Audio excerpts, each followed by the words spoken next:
Hello, it's April in 2026, and my brother has requested that I make another video on my YouTube channel because I don't think I've made a video in a really long time. So I'm making one, and I decided that I'm gonna wrap up the first quarter of 2026. So I've read 12 books so far this year, and I'm gonna talk about them. This is for you, Jeremy. So the first book I read this year was All the Colors of the Dark by Chris Whitaker, and this book was pretty good. I gave it 5 out of 5. I really enjoyed it. It was really long and probably a little overwritten in terms of like literally too much writing. I think 200 pages could have been cut from this book and the story wouldn't have necessarily changed, but I really enjoyed the writing. I really enjoyed the characters a lot. And it was a lot of fun. Basically, this young boy, Patch, saves a girl from getting kidnapped. He sees her being kidnapped and he rescues her. But in doing so, he then gets taken instead. And a lifelong thing ensues after that. It's not necessarily fast-paced. I would say it's very slow-moving, and honestly to a point where I think a lot of people might even stop reading. And I wouldn't blame them for that, but I kind of enjoyed it. The next book I read, it was actually a play. I am trying to make my way through all of Shakespeare's work this year. That's not gonna happen. I'm not on schedule. I made a schedule for myself at the end of last year and I am not following it. But I have finished one play, and it was King John by Shakespeare, and I hated it. I hated it so much. I thought it was really bad, and I didn't enjoy myself at all. To say something by Shakespeare is poorly written is probably not something I should be saying, but I genuinely, like, the beats of the play are bad. Like, the way, the momentum, you have this really big problem in a scene, and it's like, this is the issue, this is the problem, and then in the very opening lines of the very next scene, the biggest issue we have is immediately dealt with. Like, it's immediately solved, and then it's just onto another big issue. And then boom, again. There is some crazy stuff that happens, don't get me wrong, but it's just, I did not enjoy it at all. So, the next book I read was White Nights by Dostoevsky, and this book was surprising to me about how much I enjoyed it. I really liked it. It's very introspective, which obviously all of his work kind of is, and I just think he has the most impeccable way. Like, he's just so good at connecting to our basic levels of humanity. Like, he's talking to me from 1848 and it's 2026, and this book could be written literally today. It's basically just a very lonely man, a very lonely woman. They meet, they have discussions, they talk, things happen. It's more character driven than plot driven. Not much occurs in the book, but they do have these discussions and these talks and these thoughts, and it's very good. It's well written in my opinion, and I really enjoyed reading it. The next two books I read, I'm gonna lump them together, were Game Changer and Tough Guy in the Heated Rivalry. Basically, it's the Game Changer series, but it's the Heated Rivalry series now to me. Because that's how most people know it. But Game Changer is the very first book in the Heated Rivalry series, and Tough Guy is the third book. So Game Changer was pretty good. I actually didn't hate it. I think the reviews of Game Changer really scared me because everybody's like, this is trash, it sucks, like blah blah. But it's really not that bad. It's a closeted hockey player, falls in love with a smoothie barista, I don't know what you'd call that. And he's closeted, he can't be out, he's a big popular hockey player, and he falls in love and they deal with their problems and stuff. I thought it was okay. It wasn't the best written book ever, but it wasn't the worst. I think the audiobook is particularly bad. I did not listen to the audiobook, but I have heard stories about it, and I think that a lot of the reviews reflect the audiobook maybe, but it was okay. I liked it. It was a solid middle of the road book. I really enjoyed it. And then the third book in the series, Tough Guy, again, I really liked it. I really liked the perspective of this book because it's the first one in the series where you have two characters that really hate hockey. Like, in the first book, Kip, the love interest, doesn't like hockey, but he gets into it because he has fallen in love with someone who does like hockey. And then the second book is obviously Ilya and Shane. They're both hockey players. And then the third book, a hockey player meets a singer. He's an artist, and he does not like hockey at all. He hates hockey, like hates it a lot. And then actually our hockey player doesn't even really like hockey. He just plays it. So it's a lot of fun. I really enjoyed their perspective and I really liked it. So both good books, really enjoyed those. The next book I read was Brimstone, and this book really pissed me off in a lot of ways. I did not like this book. It's a sequel to Quicksilver, which I really enjoyed. I thought Quicksilver was a lot of fun and whatever, fantasy, romance. It's exactly what you think it is. And the second book, just again, like always with these series, it just did too much and nothing at all at the same time. I really didn't like it. I thought it was bad. Didn't enjoy myself. I wish I had lumped this book in with the other two that I had read previously, because I actually read number 4, the 4th book in the Game Changer series called Common Goal. And this book kind of pissed me off a little bit. It was my least favorite of all the books so far. This one dealt with a hockey player who's old, he's on the brink of retirement, and he falls in love with a 25-year-old man, maybe. So it's an age gap. I think that maybe 15 years, I guess. I'm not really sure. Yes, age gaps are important. Don't get that twisted. But when you're both grown, you're both adults, and you fall in love with each other and you're hooking up, doing whatever you want to do with another person, I don't see what the big deal is. I was so frustrated the whole book, because don't get me wrong, again, it's a conversation to be having. It's a thing to think about. It's a thing you want to discuss with your partner if there is an age gap there. That's 100% understandable.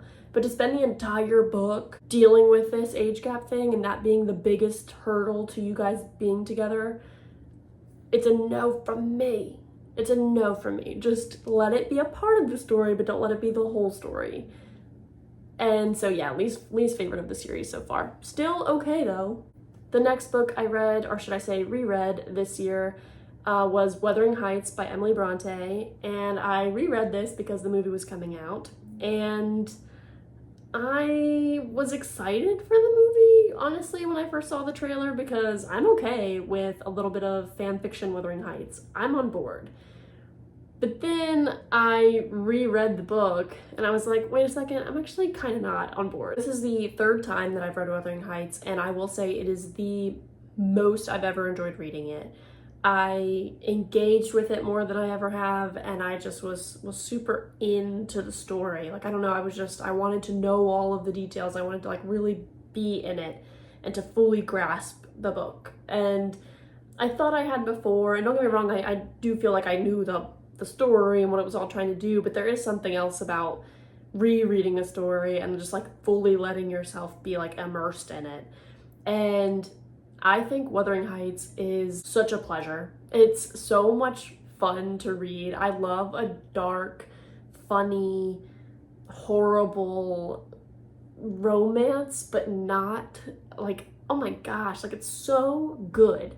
I think like this book has such a reputation, and the reputation that it has is so different from the actual text. Like, I think what people think about Wuthering Heights versus what they actually know about it is different, very, very different, and they don't realize it until they read it. And it's just so much fun. Like, I love how dark it is. I love how horrible Heathcliff is. I love how horrible Kathy is. There is a part where Heathcliff marries a girl, and he immediately after marrying her hangs her dog in front of her. He strings up her dog and kills it in front of her, just to upset her.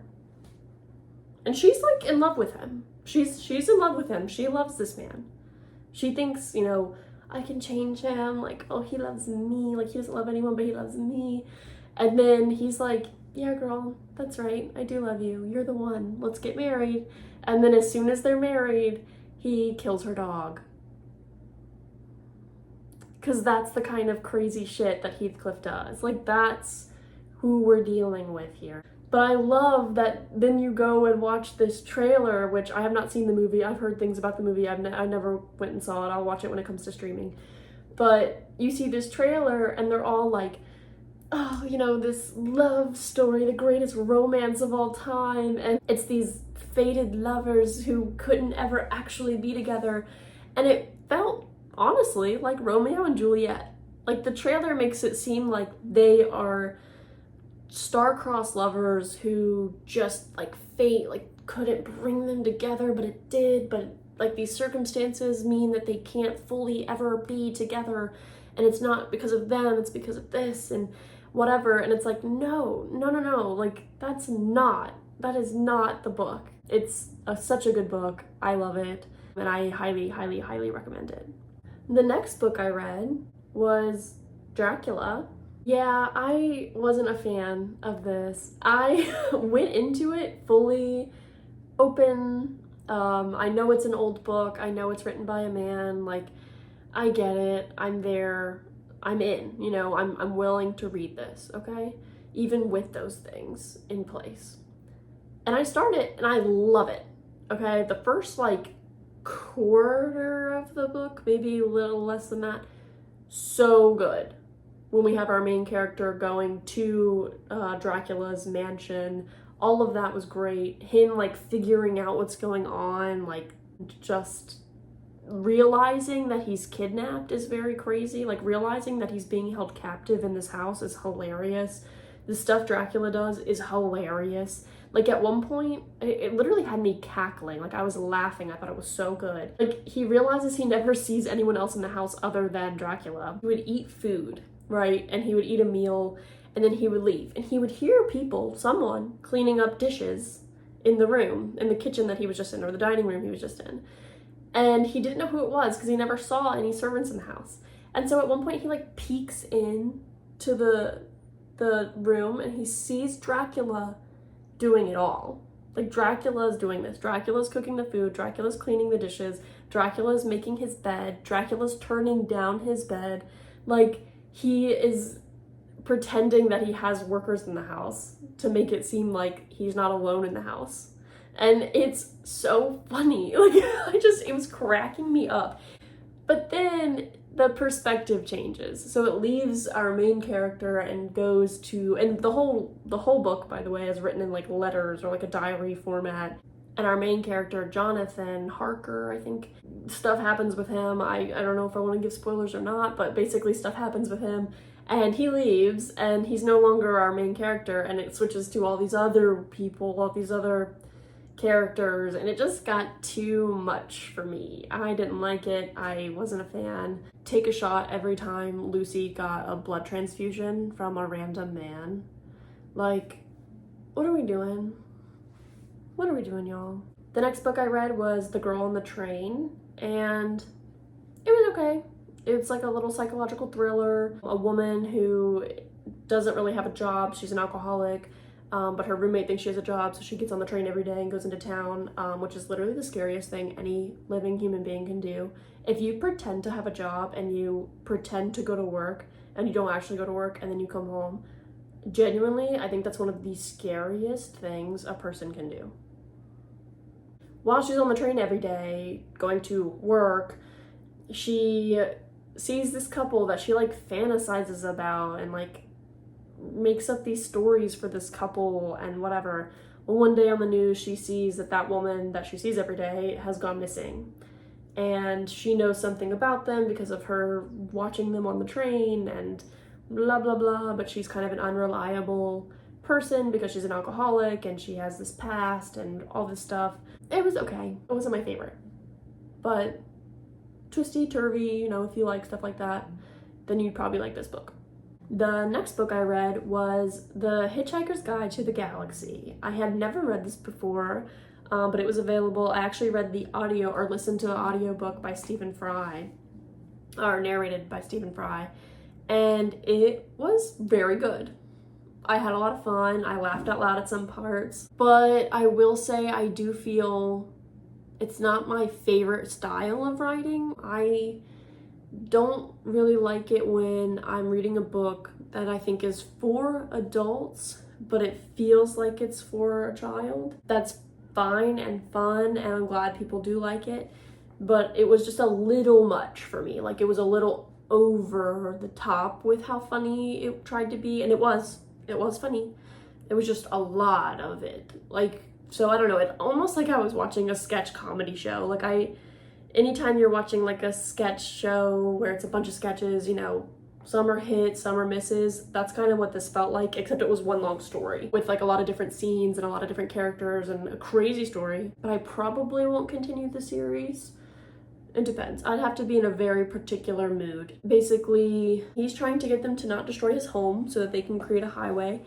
And meanwhile, this alien character who's been trapped on planet Earth for the past 15 years realizes that the Earth is going to be destroyed because the space people, I don't know who, is deciding that Earth needs to go out of the way because they need room for a space highway.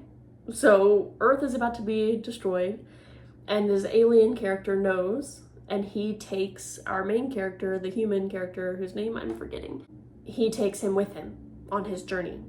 And they go into space together and have this crazy, wild time. It was very good, very entertaining, definitely worth reading. So I do recommend it. And then the last book I read of this quarter was my favorite book that I've read this year so far, and it was I Who Have Never Known Men. Oh my God, this book is what I love. It's what I love about literature. It's what I love about reading. It's just like it's been a while since I've been like into a book that I can't stop. Like I gotta keep turning the page, like I'm in. And it's so funny because I don't know that I would recommend this book to other people because it's definitely up my alley. Like, this is my kind of book, but I don't know if it's up your alley. I don't know if it's your kind of book.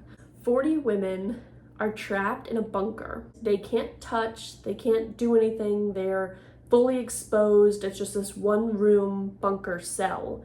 And there are these 3 guards that rotate shifts. At all times there are 3 guards on duty who watch them, monitor them, feed them, or provide them with food that they have to make. And that's it. Like, these women are trapped in this bunker. And our main character, the child, she's the youngest one among all the women, and she's a literal child when she's put into the bunker. And she has really loose, not great memories of the beginning of their time in the bunker. And she has no memory of being outside of the bunker. Now, all the women in the bunker do have memories of their previous lives and their families and what all went down, but it's all very hazy when they got captured and what actually put them in this bunker. And they don't know. They're trying to figure it out, but they've already, by the time we come into the story, they have been in this bunker, I think, for around 7 years. Give or take. They don't really know. We don't know, they don't know. But it's been a long time. The way that they know time has passed really is because they've seen the girl age. They can see that she is now older looking than she had been previously, and that's how they know. It's existentialism. It's very much like, why? Like, why are we here? What is happening? What's going on? What's the point? And I just love books that do that. And not everyone does, though, because usually books that do that don't like to give you answers. They don't like to tell you what the answer is. That's the whole thing. LOL if you've read Hitchhiker's Guide to the Galaxy. That does tell you the answer to all of it. Funny that I read these back to back now that I'm talking about it out loud. They both kind of ask the same question, but Hitchhiker's Guide does give you the answer. This book does not give you anything. It doesn't give you any answers. And I love it. I love that. I had a lot of fun reading it, and I honestly, while I was reading it, I was like, this would make such a good show. And then I immediately was like, no, people would hate it. I would like it, people would hate it. They would be so pissed. So don't make this into a show. Keep it as a book. This is not meant to be a show. I'll probably reread it again in a few years if I have the chance. And those are all the books I've read so far this year. Yay. I don't really know what my reading goal is this year. I think I set it at like 30 or something, because I'm not putting pressure on myself to read a ridiculous amount of books. But yeah, I think actually the next book I have is the 5th book in the Game Changer series, so I guess that's what I'll be reading next. And I'll be talking about it in another video in the future, maybe. Jeremy, this was for you. I hope you enjoyed. I'll see you next time.